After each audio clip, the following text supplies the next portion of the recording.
So, students of class 7, now we will learn chapter 4 air. Structure of the atmosphere यानी वायुमंडल की संरचना. Our atmosphere is divided into 5 layers starting from the earth surface.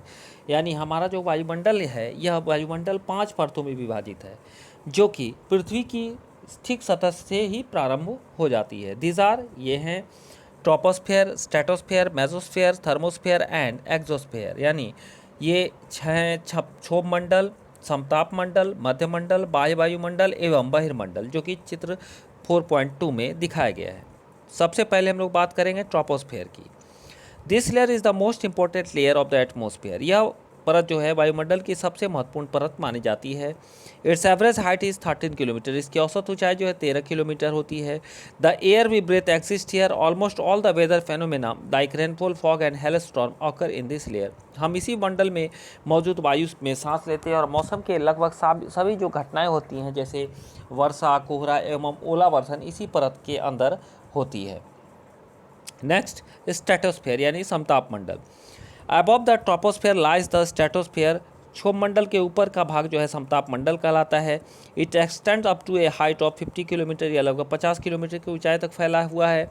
This layer is almost free from clouds and associated weather phenomenon making condition most ideal for flying aeroplanes. यानी यह परत जो है बादलों एवं मौसमी संबंधी घटनाओं से लगभग मुक्त होती है. इसके फलस्वरूप यहाँ की परिस्थितियाँ हवाई जहाज उड़ाने के लिए आदर्श होती है. One important feature of stratosphere is that it contains a layer of ozone gas. We have just learned how it protects us from the harmful effect of the sun rays. समताप मंडल की एक सबसे महत्वपूर्ण विशेषता यह है कि इसमें ओजोन गैस की परत होती है और जो यह परत जो है सूर्य से आने वाली जो हानिकारक गैसें हैं उससे हमारी रक्षा भी करती है. नेक्स्ट, मेसोस्फेयर यानी मध्यमंडल. This is the third layer of the atmosphere. यह वायुमंडल की तीसरी परत होती है. It lies above the stratosphere. यह समताप मंडल के ठीक ऊपर होती है. It extend up to the height of 80 kilometre या लगभग 80 किलोमीटर की ऊंचाई तक फैली होती है.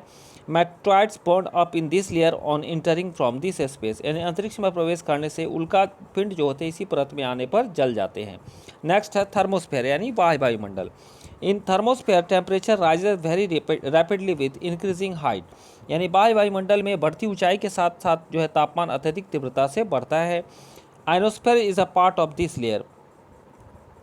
आयन मंडल जो होता है इस परत का एक भाग होता है. इट एक्सटेंड्स बिटवीन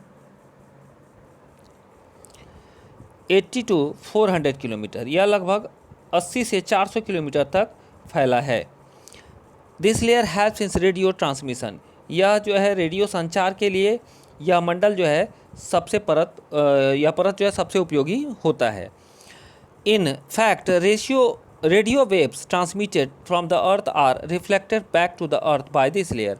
यानी देखा जाए वास्तविकता यह है कि वास्तव में पृथ्वी से प्रसारित जो रेडियो तरंगे हैं इस परत द्वारा पुनः पृथ्वी पर परावर्तित कर दी जाती है. नेक्स्ट है एक्सोस्फेयर यानी बहिर्मंडल. The uppermost layer of the atmosphere is known as exosphere. यानी वायुमंडल की सबसे ऊपर परत को जो है बहिर्मंडल के नाम से जाना जाता है. This layer has very thin air like gases like helium and hydrogen float into the space from here. यह वायु की पतली परत होती है. हल्की गैसें जैसे हीलियम एवं हाइड्रोजन यहाँ से अंतरिक्ष में तैरती रहती हैं. नेक्स्ट, वेदर एंड क्लाइमेट यानी मौसम एवं जलवायु. Is it going to rain today. क्या आज वर्षा होगी. Will it be bright and sunny today. क्या आज का दिन साफ होगा और धूप निकलेगी.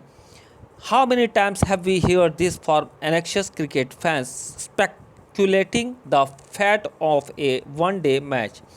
कितनी ही बार हमने क्रिकेट प्रेमियों के मुंह से एक दिवसीय मैच के भविष्य पर अनुमान लगाते हुए सुना होगा.